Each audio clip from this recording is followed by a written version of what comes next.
அனைவருக்கும் வணக்கம். இது வழக்கமான அரசியல் காணொளி கிடையாது. இது புத்தக அறிமுக காணொளி. இந்த வருஷம் சென்னை புத்தக கண்காட்சியில் நான் வாங்கின புத்தகத்தை உங்களுக்கு அறிமுகம் செஞ்சு வைக்க போகிறேன். இந்த காணொளியை போட வேண்டாம் அப்படின்னு தான் நினச்சேன். ஏன் அப்படின்னா, ஒருவேளை இதை போட்டு பாரா இவன் வாங்கின புத்தகத்தை எல்லாம் நம்மக்கிட்ட காட்டி இவன் பெரிய அறிவாளி மாதிரி பீத்திக்கிறான் அப்படின்னு நீங்கள் நினச்சிருவீங்கன்னு எனக்குள்ள ஒரு தயக்க உணர்வு. அதனால தான் இந்த காணொளியை போடாமல் இருந்தேன். ஆனாலும் சில உறவுகள் தொடர்ந்து கமெண்ட் செக்ஷனில் நீங்கள் வாங்கின புத்தகத்தை எங்களுக்கு அறிமுகம் செஞ்சு வைங்க அப்படின்னு கேட்டுக்கிட்டே இருந்தாங்க. அதற்காகவும் இன்னும் சில காரணங்களுக்காகவும் இந்த காணொளியை போட்டே ஆக வேண்டிய கட்டாயத்திற்கு தள்ளப்பட்டேன். இன்னும் சில காரணங்கள் என்ன அப்படின்னா, இந்த காணொளிக்கு தயாராகிறதுக்காக கடந்த 2 நாட்களாக ஒரு 25 யூடியூப் சேனலை பார்த்தேன். இது எல்லாமே தமிழில் புத்தகங்களை அறிமுகம் செஞ்சு வைக்கிற யூடியூப் சேனல்கள் தான். ஆனால் இந்த யூடியூப் சேனல்களுக்கு இருக்கிற ஒரே குறை என்ன தெரியுமா? இவங்க எல்லாருமே அறிமுகம் செய்கிறது இலக்கிய புத்தகங்களை தான். நாவல், சிறுகதை, சுய முன்னேற்றம் இது மாதிரியான புத்தகங்களை தான் திரும்ப திரும்ப அறிமுகம் செஞ்சு வைக்கிறாங்களே தவிர, இதை தாண்டி பல துறைகள் சார்ந்த, எடுத்துக்காட்டுக்கு வரலாறு, தொல்லியல், மானுடவியல், பண்பாட்டு இயல், அரசியல் இது போன்ற துறைகள் சார்ந்த புத்தகத்தை யாருமே அறிமுகம் செஞ்சு வைக்கல. ஆக இது ஒரு பெரிய குறையா என் கண்ணுக்கு பட்டுச்சு. இதனுடைய விளைவு எங்க கொண்டு போய் விடுது அப்படின்னா, நீங்க இப்போ ஒரு பள்ளிக்கூடத்துக்கு போறீங்கன்னு வைங்க. அங்க போய் ஒரு மாணவனையோ ஒரு மாணவியையோ எழுப்பி படிச்சு நீ என்னவாக போற அப்படிங்கிற ஒரு கேள்வியை கேட்டா அவங்க என்ன பதில சொல்லுவாங்க? நம்ம எல்லாருக்கும் தெரிஞ்சதுதான். டாக்டர் ஆவேன், கலெக்டர் ஆவேன், என்ஜினியர் ஆவேன், IAS ஆவேன், IPS ஆவேன், போலீஸ் ஆவேன், டீச்சர் ஆவேன். இதைத்தான் திரும்ப திரும்ப சொல்லுவாங்களே தவிர, ஒருத்தர் கூட மறந்தோம் நான் ஒரு தமிழ் பேராசிரியரா ஆக போறேன், ஒரு இலக்கியவாதியா ஆக போறேன், ஒரு வரலாற்று ஆய்வாளனா ஆக போறேன், ஒரு தொல்லியல் ஆய்வாளனா ஆக போறேன் அப்படின்னு சொல்லவே மாட்டாங்க. இது அவங்களோட குறை கிடையாது. இப்படியெல்லாம் ஒரு துறைகள் இருக்கு அப்படின்னு அவங்களுக்கு நாம அறிமுகம் செஞ்சு வச்சிருக்கணும். இப்ப வரலாற்றை பற்றி அறிஞர்கள் என்ன தெரியுமா சொல்லி இருக்கிறாங்க? வரலாற்றை எந்த அளவிற்கு நாம் தெள்ள தெளிவாக தெரிந்து கொள்கின்றோமோ அந்த அளவிற்குத்தான் நிகழ்காலத்தை நம்மால் தீர்மானிக்க முடியும், எதிர்காலத்தை கணிக்க முடியும் அப்படிங்கிறாங்க. அப்ப அந்த அளவிற்கு முக்கியமான ஒரு துறையை அறிமுகம் செஞ்சு வைக்காம இருக்கிறது யாருடைய தப்பு? அதை பத்தி தெரிஞ்சவனோட தப்பு. அப்ப நாம கலெக்ட் பண்ண புத்தகத்தை நம்முடைய உறவுகளுக்கு அறிமுகம் செஞ்சு வைக்கணும் அப்படின்னு முடிவெடுத்து தான் இந்த காணொளியை உங்களுக்காக எடுத்துக்கிட்டு இருக்கேன். சும்மா வளவளன்னு பேச விரும்பல, நேரடியா விஷயத்துக்கு வரலாம். இந்த கண்காட்சியில மொத்தமா 146 புத்தகத்தை வாங்கி இருக்கிறேன். இது எல்லாத்தையும் ஒரே காணொளியில எப்படி வேகமா உங்களுக்கு அறிமுகம் செஞ்சு வைக்க போறேன்னு தெரியல. முடிஞ்ச அளவுக்கு வேகமா அறிமுகம் செய்யற. போர் அடிக்கிறவங்க தயவு செஞ்சு பாதியிலேயே நிறுத்திடுங்க, சரியா? இப்போ வாங்க முதல் புத்தகத்துக்குள்ள போகலாம். என்னுடைய கலெக்ஷன்ல பெரும்பான்மையாக வரலாறு, அரசியல், பண்பாடு, மானுடவியல் இது சார்ந்த புத்தகங்கள் தான் இருக்கும். அந்த வகையில் உங்களுக்கு நான் அறிமுகம் செய்கிற முதல் புத்தகம் சோழர் ஆட்சியில் அரசும் மதமும், டாக்டர் ஆ. பத்மாவதி அவர்கள் எழுதிய புத்தகம். அடுத்ததா பார்த்தீங்கன்னா, மூத்த பத்திரிகையாளர் திரு சமஸ் அவர்கள் தொகுத்த சோழர்கள் இன்று, சோழர்களை பற்றி எளிமையான அறிமுகத்திற்கு இந்த புத்தகம் ரொம்ப ரொம்ப பயன்படும். பல வரலாற்று ஆய்வாளர்கள் சோழர்களை பற்றி, அவர்களுடைய கலை, கலாச்சாரம், பண்பாடு, ஆட்சி முறை இதை பற்றியெல்லாம் எழுதிய கட்டுரைகள் இந்த புத்தகத்தில் தொகுக்கப்பட்டிருக்கு. அடுத்ததா பார்த்தீங்கன்னா, ஜப்பானிய வரலாற்று ஆய்வாளர் நொபுரு கராஷிமா அவர்கள் எழுதிய சுருக்கமான தென்னிந்திய வரலாறு, பிரச்சனைகளும் விளக்கங்களும் அப்படிங்கிற புத்தகம், சரியா? அடுத்ததா பார்த்தீங்கன்னா, தமிழ்நாடு பாடநூல் கழகம் வெளியிட்ட ரோமாபுரி வரலாறு கிபி 476 வரை ரா. ஆளாள சுந்தரம் அவர்கள் எழுதியிருக்கிறாரு. அடுத்ததா பார்த்தீங்கன்னா, சங்ககால வரலாறு, இதுவும் தமிழ்நாடு பாடநூல் கழகம் வெளியிட்ட புத்தகம் தான். தமிழ்நாடு பாடநூல் கழகத்திற்கு ஒரு சிறப்பு இருக்கு. என்ன தெரியுமா? குறைந்த விலையில் மிக தரமான வரலாற்று புத்தகங்களை இவங்க மக்கள்கிட்ட கொண்டு போய் சேர்க்கிறாங்க. இந்த புத்தக கண்காட்சியிலேயே எனக்கு ரொம்ப பிடிச்ச ஒரு ஸ்டால் அரங்கம் எது அப்படின்னு கேட்டால் அது தமிழ்நாடு பாடநூல் கழகத்தின் அரங்கம் அப்படின்னு தான் சொல்லுவேன். நீங்கள் ஒரு 1000 ரூபாய் எடுத்துக்கிட்டு அந்த அரங்கத்துக்குள்ளே போனீங்கன்னு வைங்க, ஒரு 10-15 தரமான வரலாற்று புத்தகத்தை உங்களால் வாங்க முடியும். சரியா? அடுத்த புத்தகம் வந்து பார்த்தீங்கன்னா வட இந்திய வரலாறு, அர்ஷரின் மரணம் முதல் கிபி 1206 வரை. இதை எழுதினது ரா ஆளாள சுந்தரம் அவர்கள். இதனுடைய விலை எவ்வளவு தெரியுமா? 195. எவ்வளோ பெரிய புத்தகம் பாருங்க, வெறும் 195 ரூபாய் தான். அடுத்ததாக வந்து பார்த்தீங்கன்னா மறுபடியும் தமிழ்நாடு பாடநூல் கழகம் வெளியிட்ட பிரெஞ்சு புரட்சி அப்படிங்கிற புத்தகம். இதுவும் கூட வெறும் 250 ரூபாய் தான். தாராளமாக தரலாம். அடுத்ததாக வந்து பார்த்தீங்கன்னா தென்னிந்தியாவை பற்றி வெளிநாட்டினர் குறிப்புகள். தென்னிந்தியானா தமிழ்நாடு, ஆந்திரா, கர்நாடகா, கேரளா இந்த பகுதிகளை பற்றி வெளிநாட்டு பயணிகள், வெளிநாட்டு அறிஞர்கள் கொடுத்த எழுதின குறிப்புகளை தொகுத்து புத்தகமாக கொண்டு வந்திருக்கிறாங்க. அடுத்ததாக வந்து பார்த்தீங்கன்னா ஜப்பானிய வரலாறு, தங்கவேலு தங்கவேலு அப்படிங்கிறவர் எழுதின புத்தகம். இதனுடைய விலை வந்து 170 ரூபாய் தான். அடுத்ததாக வந்து பார்த்தீங்கன்னா விஜயநகர பேரரசு கிருஷ்ணதேவராயர் பூசா அரங்கநாதன் அவர்கள் எழுதின புத்தகம், தமிழ்நாடு பாடநூல் கழகம். அடுத்ததா அதே தமிழ்நாடு பாடநூல் கழகம் வெளியிட்ட பண்டைய கிரீஸின் வரலாறு அப்படிங்கிற புத்தகம். இதை வந்து பார்த்தீங்கன்னா கீரா அனுமந்தன் அவர்கள் எழுதியிருக்கிறார். அடுத்ததா வந்து பார்த்தீங்கன்னா 3 புத்தகம் தமிழ்நாடு பாடநூல் கழகம் வெளியிட்ட கிரேக்க நாட்டு வரலாறு, 3 பாகம், 1, 2, 3. சரியா?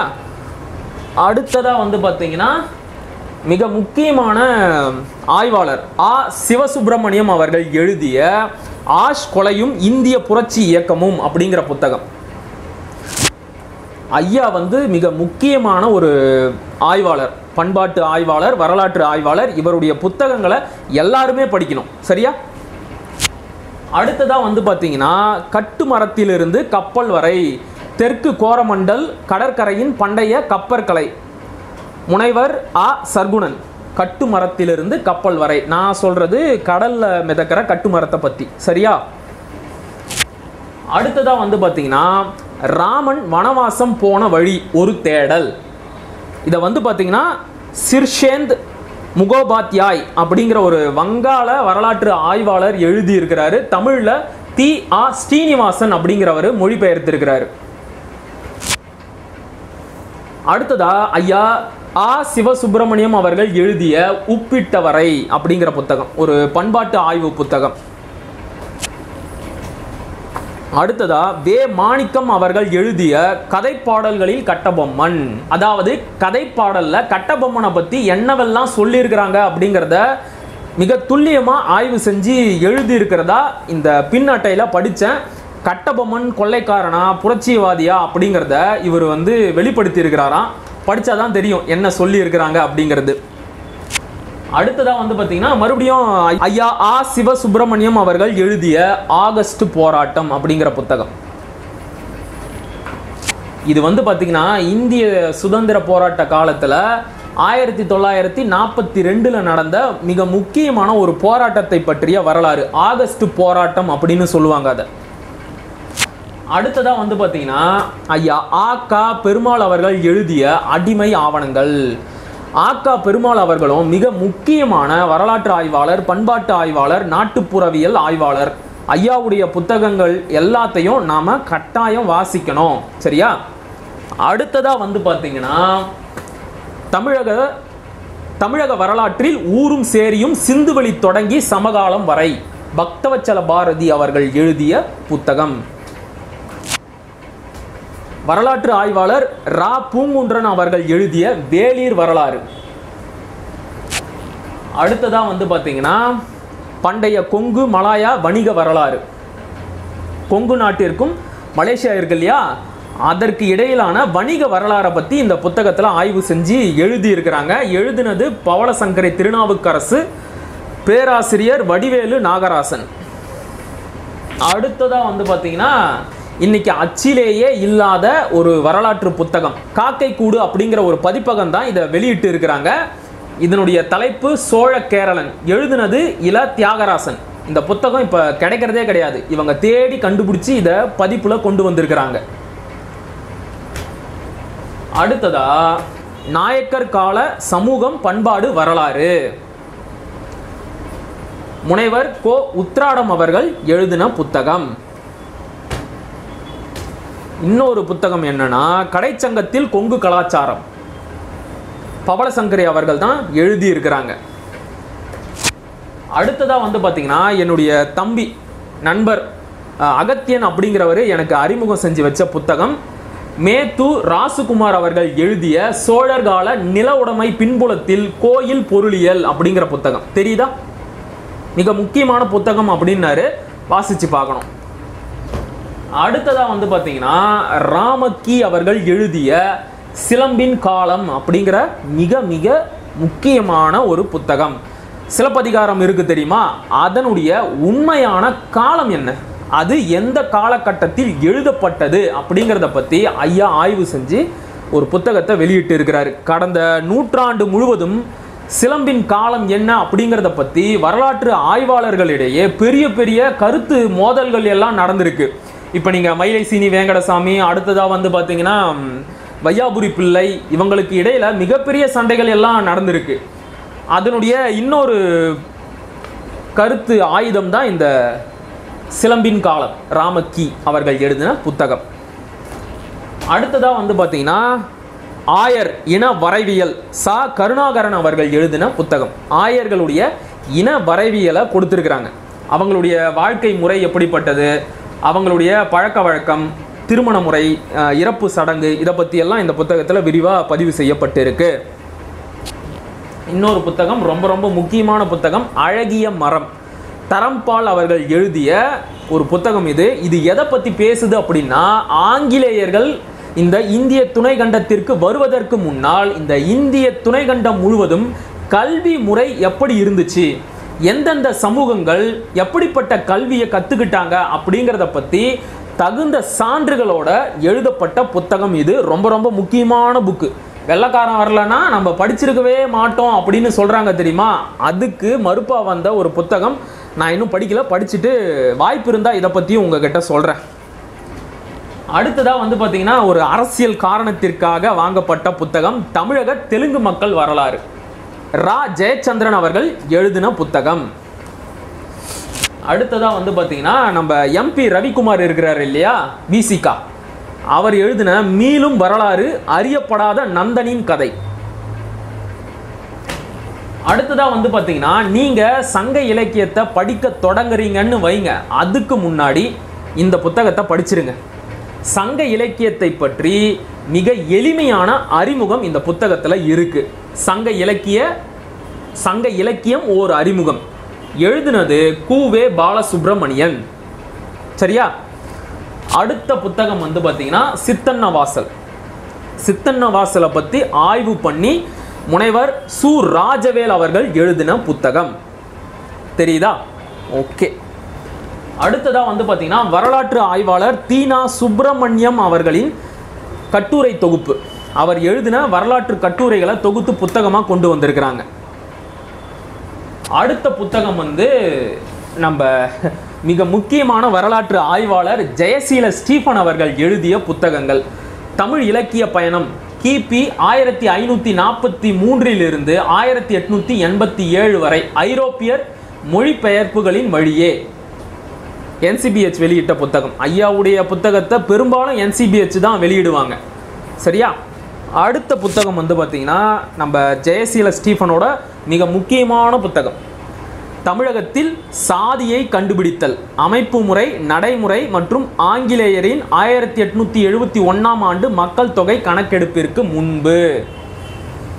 ரொம்ப ரொம்ப முக்கியமான புத்தகம். அடுத்ததா பார்த்தீங்கன்னா ஜெயசீல ஸ்டீபனோட தமிழ் நிலப்பரப்பில் நிகழ்ந்த தட்பவெட்ப நிலை மாற்றங்கள், இயற்கை பேரிடர்கள், மக்கள் பட்ட இன்னல்கள், கிபி 800 இருந்து 1900 வரை. ஒரு 1300 ஆண்டு காலமாக தமிழ்நாட்டில் நடந்த தட்பவெட்ப நிலையை பற்றி ஆய்வு செஞ்சு புத்தகத்தை எழுதியிருக்கிறார். எவ்வளோ பெரிய வேலை தெரியுமா அது. அடுத்ததாக வந்து பார்த்தீங்கன்னா ஜெயசீல ஸ்டீஃபனோட தமிழகத்தில் மனிதர்கள் மற்றும் விலங்குகளுடனான தொடர்பு.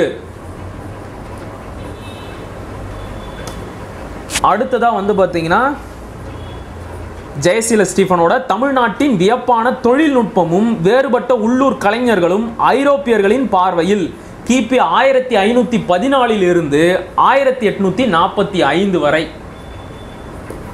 அடுத்ததாக வந்து பார்த்தீங்கன்னா ஐரோப்பியர்கள் தமிழகத்திலிருந்து நடத்திய உலகளாவிய அடிமை வணிகமும் காலனிய அடிச்சுவடுகளும் கிபி 1547 இருந்து 1792 வரைக்கும். ஐரோப்பியர்கள் நம்முடைய மக்களை பல வெளிநாடுகளுக்கு எப்படி அடிமைகளாக ஏற்றுமதி செஞ்சாங்க அப்படிங்கிறத பற்றி இந்த புத்தகம் பேசுது போல. படிக்கணும். அடுத்ததாக வந்து பார்த்தீங்கன்னா மிக முக்கியமான இன்னொரு வரலாற்று ஆய்வாளர் கணியன் பாலன் அவர்கள் எழுதின புத்தகங்கள். தமிழ் சிந்தனை மரபு, கணியன் பாலன் அவர்கள். அடுத்ததாக வந்து பார்த்தீங்கன்னா பழந்தமிழக வரலாறு. அடுத்ததாக ஐயாவுடைய பழம்பெரும் தமிழ் சமூகம், கணியன் பாலன். அடுத்ததாக வந்து பார்த்தீங்கன்னா சாதியின் தோற்றம், வட இந்தியாவும் பழந்தமிழகமும், கணியன் பாலன். அடுத்ததா இன்னொரு ரொம்பவும் முக்கியமான புத்தகம் கேரள வரலாறு. சங்க காலத்திற்கு பிறகு சேர நாட்டின் கேரளா அப்படின்னு மாறிச்சு தெரியுமா, அதனுடைய வரலாறு கணியன் பாலன் தான் எழுதியிருக்கிறாரு. பண்டைய காலம் முதல் கிபி 1500 வரை. வாய்ப்பு இருக்கிறவங்க வாங்கி படிங்க, சரியா. அடுத்த புத்தகம் வந்து ஒரு இனப்படுகொலையை பற்றிய புத்தகம். இந்திய வரலாற்றில் இருந்து மறைக்கப்பட்ட ஒரு இனப்படுகொலை, மர்ஜாப்பி அரசின் மர்ஜாப்பி சிபிஎம் அரசின் தலித் இனப்படுகொலை, தமிழில் இனியன் இளங்கோ. அடுத்ததா வந்து அதே மர்ஜாப்பி இனப்படுகொலையை பற்றி பேசுகின்ற புத்தகம் தான் குருதி நிலம். தீப் ஹல்தர் அப்படிங்கிறவர் எழுதியிருக்கிறார். இதுவும் மர்ஜாப்பியை பற்றிய புத்தகம் தான். ஆனால் இந்த 2 புத்தகத்திற்கும் மறுப்பாக எழுதப்பட்ட புத்தகம், சரியா. இது மூணுத்தையுமே வாசிக்கணும். அடுத்ததா வந்து பார்த்தீங்கன்னா கௌரவ கொலைகள், வே கண்ணுப்பிள்ளை அவர்கள் எழுதிய புத்தகம். அடுத்ததா வந்து பார்த்தீங்கன்னா சசி தரூர் அவர்கள் எழுதிய இந்தியாவின் இருண்ட காலம். அடுத்த புத்தகம் என்ன அப்படின்னா வேகா நடராசா அவர்கள் எழுதிய பண்டைய இலங்கை. ரொம்ப போர் அடிக்குதோ, சீக்கிரமா முடிச்சிடுறேன். அடுத்ததான் வந்து பார்த்தீங்கன்னா பிஆர் பரமேஸ்வரன் அவர்கள் எழுதிய இந்திய சுதந்திர போரும் கப்பற்படை எழுச்சியும் அப்படிங்கிற புத்தகம். நான் வேணும்னா ஒன்று பண்ணுறேன், பாதி காணொலியை வெட்டி பாகம் 2ஆ போட்டுடுறேன். இது வந்து பார்த்தீங்கன்னா சென்னப்பட்டணம் மண்ணும் மக்களும், ராமச்சந்திர வைத்தியநாத் அவர்கள் எழுதின புத்தகம். சென்னை வரலாறை பற்றி மட்டும் குறைஞ்சது ஒரு 10 புத்தகம் இருக்கும். இது எல்லாத்தையும் கலெக்ட் பண்ணி ஒரு வரிசையில் அடுக்கி வச்சு படிக்கணும். அடுத்ததாக வந்து பார்த்தீங்கன்னா வேகமாக முடிச்சிடலாம். பண்பாட்டு விழுமியங்கள், விவேகானந்தா எழுதின புத்தகம். இதில் வந்து பார்த்தீங்கன்னா நம்முடைய காளை மாட்டு இனங்களை பற்றி பட்டியல் போட்டிருக்கிறாங்க. அவ்வளவு இனங்கள் இருந்திருக்கு. வாய்ப்பு இருக்கும்போது அதை பற்றியே தனி காணொலி ஒன்று போடுறேன். குறைஞ்சது ஒரு 50 இனங்களை பட்டியல் போடுறாரு. 50 காளை இனங்கள் இருந்திருக்கு. அது ஒன்றுத்துக்காகவே இந்த புத்தகத்தை வாங்கினேன். அடுத்ததாக வந்து பார்த்தீங்கன்னா தொல்காப்பியத்தில் மனமுறைகள், தொல்காப்பியம் சொல்கிற திருமண முறைகளை பற்றி சிலம்பு நா செல்வராசு அவர்கள் ஆய்வு செஞ்சு எழுதின புத்தகம். ஐயாவும் மிக முக்கியமான ஒரு வரலாற்று ஆய்வாளர் தான். அடுத்ததாக வந்து பார்த்தீங்கன்னா முனைவர் வே கேசவராஜ் அவர்கள் எழுதிய தென்னிந்திய வீரக்கற்கள். நடுகற்கள் தெரியுமா, அதைத்தான் வீரக்கற்கள் அப்படின்னு சொல்கிறாங்க. இது வந்து பார்த்தீங்கன்னா கன்னட வழக்கம். கேஜிஎஃப் படத்தில் பார்த்துருப்பீங்களே, வீரக்கற்கள், சரியா. அடுத்ததாக வந்து பார்த்தீங்கன்னா விவேகானந்தா எழுதிய நாகராஜா கோவில். இவரே வந்து பார்த்தீங்கன்னா நாகர் வரலாறு அப்படிங்கிற ஒரு புத்தகத்தை எழுதியிருக்கிறாரு. எல்லாருமே அந்த புத்தகத்தை படிக்கணும். ஆனால் என்ன கொடுமை அப்படின்னா அந்த புத்தகம் இப்போ கிடைக்கிறது இல்லை. யார் பதிப்பிச்சாங்களோ அவங்க கிட்டேயே அந்த புத்தகம் இல்லை. என்ன கொடுமை பாருங்க. அடுத்ததாக வந்து பாருங்க பாண்டிய நாட்டு சமுதாயமும் பண்பாடும் கிபி 900 முதல் 1400 வரை. வேதாச்சலம் அவர்கள் எழுதிய புத்தகம், வரலாற்று புத்தகம். தெரியுதா? அடுத்ததாக செம்பியன் மாதேவி. செம்பியன் மாதேவியை பற்றி எழுதப்பட்ட புத்தகம். சரியா? அடுத்ததாக தனித்தமிழ் இயக்கம். தமிழறிஞர் இளங்குமரனார் அவர்கள் எழுதின மிக முக்கியமான புத்தகம். நம்மள பல பேருக்கு திராவிட இயக்கத்தை பற்றி தெரியும், தலித் இயக்கத்தை பற்றி கூட தெரியும். ஆனால் தனித்தமிழ் இயக்கத்தை பற்றி எத்தனை பேருக்கு தெரியும்னு தெரியல. அதை பற்றி எழுதப்பட்ட மிக முக்கியமான ஒரு வரலாற்று நூல் இது. அடுத்ததாக வந்து பார்த்தீங்கன்னா தமிழ் நூல் பதிப்பு பணியில் ஊவேசா பாட விமர்சனவியல் நோக்கு. தமிழ் தாத்தா இருக்கிறார் இல்லையா, அவருடைய பதிப்பு பணியை விமர்சனம் செஞ்சு எழுதியிருக்கிறாங்க. இது வந்து பார்த்தீங்கன்னா கார்த்திகேசு சிவத்தம்பி அவர்கள் எழுதிய புத்தகம். அடுத்ததாக சங்க பாடல்களில் சாதி தீண்டாமை இன்னப்பிற, ரொம்ப ரொம்ப முக்கியமான புத்தகம். சங்க பாடல்கள்ல சாதி தீண்டாமைகள் இருக்கா அப்படிங்கிறத ஆய்வு செஞ்சு VS ராஜம் அப்படிங்கிறவங்க எழுதின புத்தகம். ரொம்ப சின்ன புத்தகம் தான், வாங்கி படிங்க. அடுத்ததாக பழந்தமிழகத்தில் இரும்பு தொழில். யார் எழுதியிருக்கிறா அப்படின்னா வேசா அருள்ராசு. அடுத்ததா இன்னொரு தனித்தமிழ் இயக்கம், ஆனால் எழுதினது முனைவர் கு திருமாறன். அது வந்து இளங்குமரனார் எழுதினது, இது வந்து திருமாறன் எழுதினது. அடுத்தது வந்து பார்த்தீங்கன்னா மதுரா விஜயம். குமார கம்பனனோட மனைவி எழுதின புத்தகம். குமார கம்பனன் வந்து மதுரை மேலே படையெடுத்து வரும்போது அந்த அம்மா எழுதின ஒரு இலக்கிய நூல் இது, சமஸ்கிருத இலக்கிய நூல். அதை வந்து தமிழில் மொழிபெயர்த்திருக்கிறாங்க. அடுத்ததாக இலங்கையில் இந்து சமயம். பேராசிரியர் சி பத்மநாதன் அவர்கள் எழுதிய ஆய்வு நூல் இலங்கையில் இந்து மதம். அடுத்ததாக விழுந்துராத. அடுத்ததாக முன் வரலாற்று கால தமிழ்நாடு. முனைவர் க கைலாசபதி நினைவு நூல் தொகுப்பு, பதிப்பு க இந்திரபாலா. யாழ்ப்பாண ராஜ்யம். யாழ்ப்பாண ராஜ்யம் ஒரு சுருக்க வரலாறு, பத்மநாதன். அடுத்ததா எனக்கு ரொம்பவும் பிடித்த எழுத்தாளரான முகில் அவர்கள் எழுதிய நீ இன்றி அமையாது உலகு அப்படிங்கிற ஒரு செல்ஃப் மோட்டிவேட்டட் புத்தகம். என்னடா நீயும் கடைசியில் சுய முன்னேற்ற புத்தகங்களை எல்லாம் அறிமுகம் செஞ்சு வைக்க ஆரம்பிச்சிட்டியா அப்படின்னு கேட்காதீங்க. ஒரு சில புத்தகங்கள் படிக்கலாம். அந்த வரிசையில் இது ரொம்ப ரொம்ப எளிமையாக இனிமையாக பல சாதனையாளர்களின் வாழ்க்கை வரலாறை சுருக்கமாக சொல்கிற புத்தகம். படித்தா நமக்கே ஒரு தெம்பு கிடைக்கும். நாம் பட்ட துன்பம் எல்லாம் ஒன்றுமே இல்லை அப்படின்னு கடந்து போக தோணும். இதை படிச்சிங்கன்னா வாய்ப்பு இருக்கிறவங்க வாங்கி படிங்க. அடுத்ததாக ஒரு குட்டி குட்டி நூல். அது என்ன அப்படின்னா 100 நாள் வேலையை பற்றி ஒரு சின்ன புத்தகம். பாரதி புத்தகாலயம் வெளியிட்ட புத்தகம். ஜி மணி அவர்கள் எழுதியிருக்கிறாரு. அடுத்ததா மோடி அதானி சாம்ராஜ்ய ஊழல்.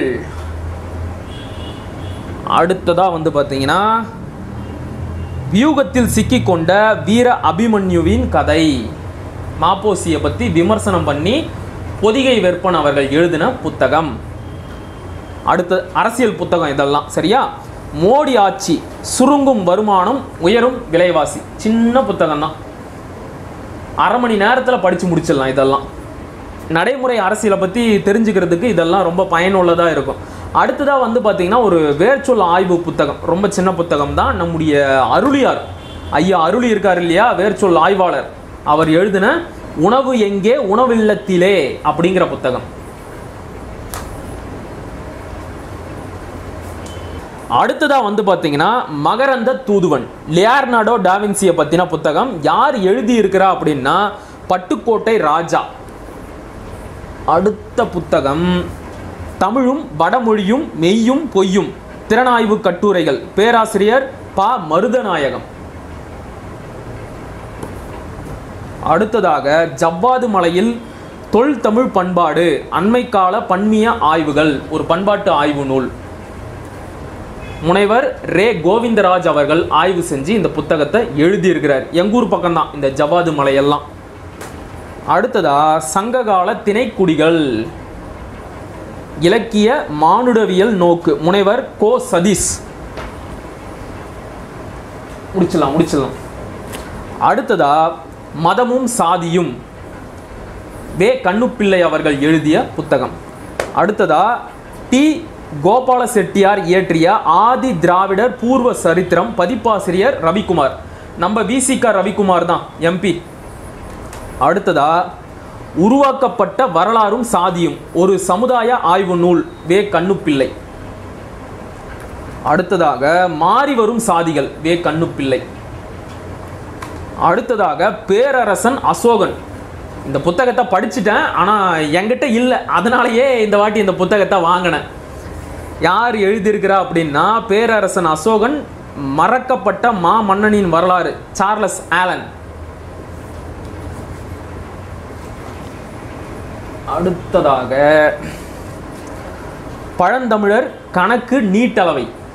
நம்முடைய கணக்குகளை பற்றி இந்த புத்தகத்தில் எழுதியிருக்கிறாங்க. அதாவது இன்னைக்கு நாம் போடுற கணக்கு கிடையாது, அதெல்லாம் ஐரோப்பிய வழிமுறை.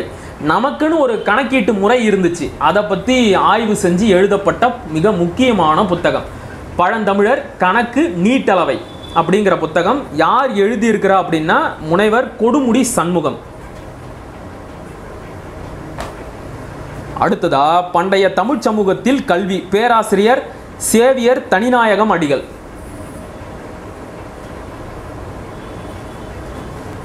அடுத்ததா வந்து பார்த்தீங்கன்னா கொங்கு நாடும் சமணமும், புலவர் சே ராசு அவர்கள் எழுதின புத்தகம்.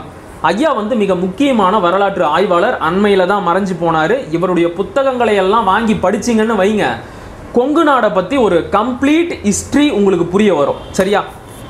அடுத்ததா வந்து பார்த்தீங்கன்னா பண்பாட்டு பல கனி, நீத்தார் சடங்குகள், கதைகள், பண்டிகைகள், ஸ்டாலின் ராஜாங்கம்.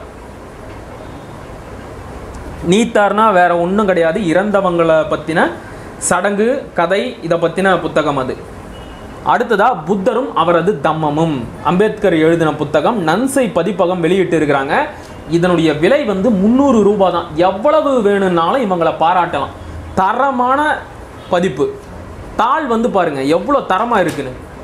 உண்மையிலேயே இதை வந்து எவ்வளவு பாராட்டினாலும் தகும். அடுத்ததா வந்து பார்த்தீங்கன்னா சில வேர்ச்சொல் ஆய்வு புத்தகங்கள். யா, வெறும் யா தான், ஒரே ஒரு யா அப்படிங்கிற எழுத்தை அடிப்படையாக வச்சு செய்யப்பட்ட வேர்ச்சொல் ஆய்வை பற்றிய புத்தகம் யா, வேர்ச்சொல் விளக்க உரை. நம்ம ஐயா அருளியார் அவர்கள் ஆய்வு செஞ்சு எழுதின புத்தகம். அடுத்ததா வினவிய வினாக்களுக்கு அருளியாரின் விடைகள். அடுத்ததா தகுதி, இதுவும் ஒரு வேர்ச்சொல் ஆய்வு கட்டுரை தான், அருளியார் தான் இதையும் எழுதியிருக்கிறார்.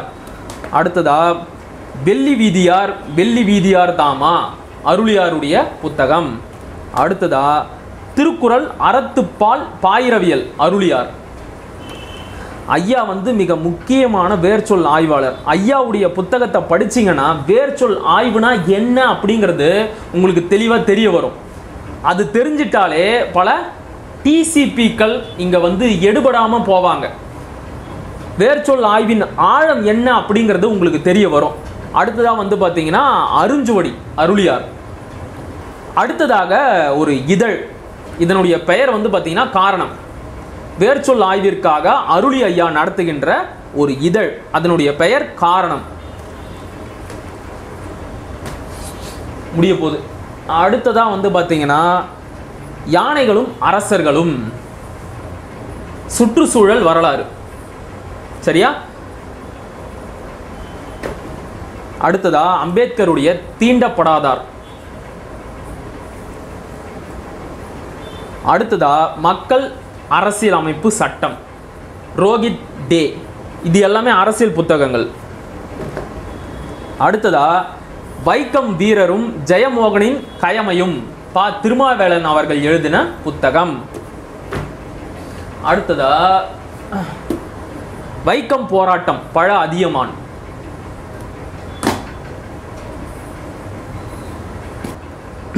இதுல பல புத்தகங்களை வாசிச்சாச்சு, ஆனா கடன் வாங்கி வாசிச்சது நம்மகிட்டையும் இருக்கட்டுமே அப்படிங்கிறதுனால இந்த புத்தகத்தை எல்லாம் வாங்கி வச்சிருக்கிறோம், இந்த வைக்கம் போராட்டத்தை எல்லாம். அடுத்ததா சோவியத் யூனியனின் உடைவு. அடுத்ததா வந்து பார்த்தீங்கன்னா தமிழ் இந்து, நம்ம தமிழ் தேசிய பேராசான் ஐயா மணியரசன் அவர்களை விமர்சனம் செய்து வெளியிட்ட புத்தகம். பேராசிரியர் தா ஜெயராமன் அவர்கள் கொண்டு வந்திருக்கிறார் இந்த புத்தகத்தை. தமிழ் இந்துத்துவ இந்தியாவுக்கு இணக்கமான முன்னெடுப்பு. அடுத்ததா நம்முடைய பொருளாதார அறிஞர் ஜே ஜெயரஞ்சன் அவர்கள் எழுதின திராவிடமும் சமூக மாற்றமும். எதிராளியின் கருத்து என்ன அப்படிங்கிறதையும் நாம தெரிஞ்சுக்கணும். சரியா? இது வந்து ரொம்பவும் முக்கியமான ஒரு பொருளாதார ஆய்வு நூல், திராவிட பொருளாதார ஆய்வு நூல். அடுத்ததாக என்னவெல்லாம் செய்தார் கலைஞர்? நிறைய துரோகம் செஞ்சாரு. அடுத்ததா திராவிட இன அடையாளமும் வெகு மக்களிய அரசியலும், நரேந்திர சுப்பிரமணியன். அடுத்ததாக பெரியார் மீது தூற்றும் புழுதி அடித்து விரட்டும் ஆதாரங்கள், அண்ணன் கொளத்தூர் மணி அவர்கள் எழுதிய புத்தகம். இதையெல்லாம் படித்தாதான் பெரியார் மேலே எப்படிப்பட்ட விமர்சனங்களை முன்வைக்கலாம் அப்படின்னு நமக்கு ஒரு தெளிவு கிடைக்கும். சரியா? அதை விட்டுட்டு அர்த்தமே இல்லாத விமர்சனத்தை முன் வச்சு எதுக்கு அவனுங்கிட்ட போய் திட்டு வாங்கிட்டு இருக்கணும்? சரியா? அதனால இதையெல்லாம் படித்தா ஒரு தெளிவு கிடைக்கும். எப்படிப்பட்ட விமர்சனத்தை முன்வைக்கலாம், எந்த மாதிரியான ஆதாரத்தை கொடுக்கலாம் அப்படிங்கிறதுக்கு இதெல்லாம் ரொம்பவே உதவியான ஒரு புத்தகங்கள். அடுத்ததா மிக முக்கியமான ஒரு அரசியல் நூல், ஆர்டிகல் 370, இந்தியாவின் காஷ்மீர், ஆர் ராதாகிருஷ்ணன் அவர்கள் எழுதிய புத்தகம். உங்களுக்கே நல்லா தெரியும், சமீபத்தில் ஆர்டிகல் 370 நீக்கினது செல்லும் அப்படின்னு உச்சநீதிமன்றம் தீர்ப்பு கொடுத்திருக்கு. அதனால அதை பற்றி முழுமையான வரலாறை தெரிஞ்சுக்கிறதுக்கு இந்த புத்தகம் உதவியாக இருக்கும். அடுத்த புத்தகம் வந்து பார்த்தீங்கன்னா விதுஷ் அவர்கள் எழுதிய உடைந்த நிலம், கிழக்கு பாகிஸ்தான் பிரிவினை. ஓ, தெரியுதா? அடுத்ததாக RSS இந்தியாவிற்கு ஓர் அச்சுறுத்தல், ஏஜி நுரானி. அடுத்த புத்தகம் RSS ஒரு திரை விளக்கம், ராவ் சாஹேப் கஸ்பே. RSS-ஐ பற்றி, அதனுடைய உள்நோக்கங்களை பற்றி மிக விரிவாக ஆய்வு பண்ணி எழுதின புத்தகம். அடுத்தது தெலுங்கானா மக்களின் ஆயுத போராட்டம் அப்படிங்கிற புத்தகம், சுந்தரையா அவர்கள் எழுதிய புத்தகம். அடுத்தது ரொம்பவே முக்கியமான புத்தகம், ஐயா தியாகு எனக்கு பரிந்துரை செஞ்சார் இந்த புத்தகத்தை. ஆனந்த் டெல்தும்டே அவர்கள் எழுதிய சாதியின் குடியரசு.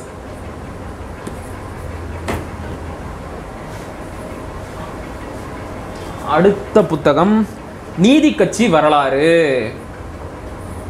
முத்துசாமி பிள்ளை அவர்கள் எழுதின புத்தகம். தமிழ்நாடு நாள் ஜூலை 18 வந்த உடனே ஒரு வரலாற்று திரிப செஞ்சாங்க தெரியுமா, அதை பற்றின புத்தகம். அடுத்ததா தமிழ் தேசத்தின் எதிரி யார், மாநிலங்களுக்குத்தான் கல்வி உரிமை, பார்ப்பனர் அல்லாதார் கொள்கை அறிக்கை. அடுத்தது 1975 எமர்ஜென்சி நெருக்கடி நிலை பிரகடனம், ஆர் ராதாகிருஷ்ணன் அவர்கள் எழுதின புத்தகம். தெரியுதா?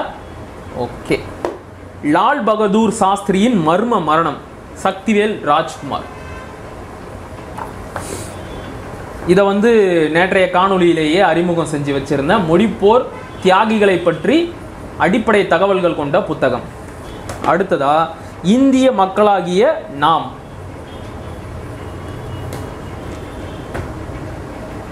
அடுத்த புத்தகம் வந்து மக்மோகன் கோடு, இந்திய சீன போரும் எல்லை பிரிவினைகளும், KN ராகவன் அவர்கள் இதை எழுதியிருக்கிறார். அடுத்த புத்தகம் வந்து என்னுடைய ஆருயிர் நண்பன் இடும்பாவனம் கார்த்தி அவர்கள் எழுதிய யார் பாஜகவின் பி டீம் அப்படிங்கிற புத்தகம். இது வந்து பார்த்தீங்கன்னா கார்த்தி நம்மக்கிட்ட நேரடியாக பேசுகிற மாதிரியே இருக்கும். அந்த அளவுக்கு சிறந்த ஒரு எழுத்து. கார்த்திக்குள்ள இவ்வளவு பெரிய எழுத்தாற்றல் இருக்கும் அப்படின்னு நான் நினச்சே பார்க்கல. படிக்க ஆரம்பிச்சிங்கன்னு வைங்க, கார்த்தி நம்ம பக்கத்தில் உட்காந்து பேசுகிற மாதிரியே இருக்கும். நீங்கள் வந்து நாம் தமிழர் கட்சியை ஆதரிக்கலாம், எதிர்க்கலாம், யாராக வேணும்னாலும் இருங்க, எல்லாருமே படிக்க வேண்டிய மிக முக்கியமான ஒரு அரசியல் புத்தகம் இது. சரியா? வாய்ப்பு இருக்கிறவங்க வாங்கி படிங்க. நான் வந்து கார்த்திகிட்ட கையெழுத்தும் வாங்கிட்டு வந்தேன். அடுத்து வந்து இது படிச்சுக்கிட்டு இருக்கேன், இது இங்கே இருக்கட்டும். அடுத்ததாக வந்து பார்த்தீங்கன்னா திராவிட மாடல் முன்னேற்றியதா பன்முக கட்டுரைகள் ஐயா கி வெங்கட்ராமன் அவர்கள் எழுதிய புத்தகம். நம்ம பன்மை வெளியிட்ட புத்தகம். அடுத்த புத்தகம் வந்து கச்சத்தீவும் இந்திய மீனவரும் வி சூரியநாராயணன் கே முரளிதரன். அடுத்த புத்தகம் வந்து திராவிட இயக்க வரலாற்று சுவடுகள் தஞ்சை மருதவாணன் அப்படிங்கிறவர் இதை தொகுத்திருக்கிறாரு. அடுத்தது இதுவும் ஏற்கனவே வாங்கின புத்தகம் தான், தொலைச்சிட்டேன். நம்ம கொளத்தூர் மணி என்ன எழுதின புத்தகம் ஈழ விடுதலையும் திராவிட இயக்கங்களும் அப்படிங்கிற புத்தகம். அடுத்ததா முகில் அவர்கள் எழுதிய கிறுக்கு ராஜாக்களின் கதை. கிறுக்கு ராஜாக்களின் கதை. அடுத்ததாக கே ராஜையன் அவர்கள் எழுதிய மதுரை வரலாறு. அடுத்ததா வந்து பார்த்தீங்கன்னா கர்னல் ஜேம்ஸ் வெல்ஷ் அவர்கள் எழுதிய இராணுவ நினைவலைகள். கிழக்கிந்தியாவில் சுமார் 40 ஆண்டு காலம் செயலூக்கத்துடன் பணியாற்றியது குறித்து நாட்குறிப்பு சாரம். முனைவர் பா கிருஷ்ணன் வந்து இதை தமிழில் மொழிபெயர்த்திருக்கிறார். இது வந்து ஒரு ரெஃபரன்ஸ் புத்தகம். இது ரெண்டுமே நீங்கள் வந்து மீ மனோகரன் அவர்கள் எழுதிய மருது பாண்டியர் வரலாறு அப்படிங்கிற புத்தகத்தை படிச்சிருந்தீங்கன்னு வைங்க, இது 2 புத்தகத்தோட முக்கியத்துவம் என்ன அப்படிங்கிறது உங்களுக்கு புரியும். சரியா? அடுத்ததா மாவீரன் ஐயன் காளி. அடுத்ததாக இந்திய வரலாற்றில் நில உடைமை சமுதாயத்தின் தோற்றம்.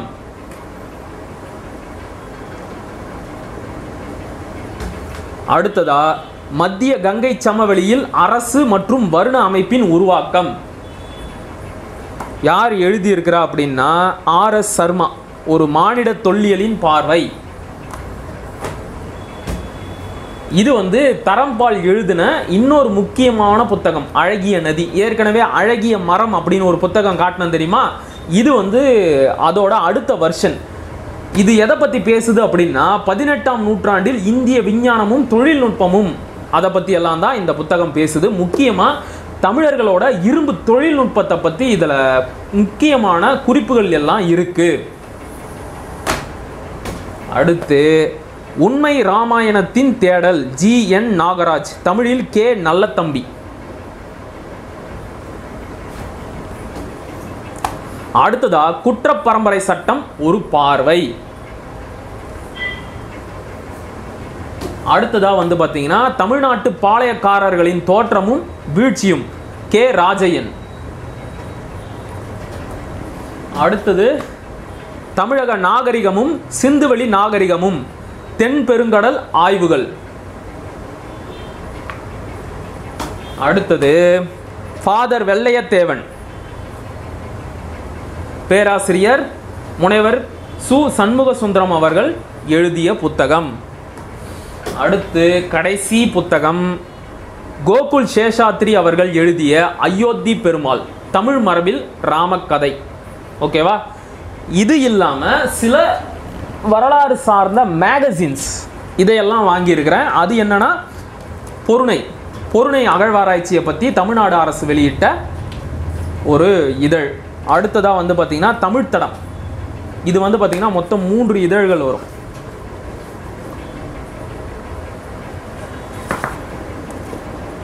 அடுத்ததாக வந்து பார்த்தீங்கன்னா சாசனம்.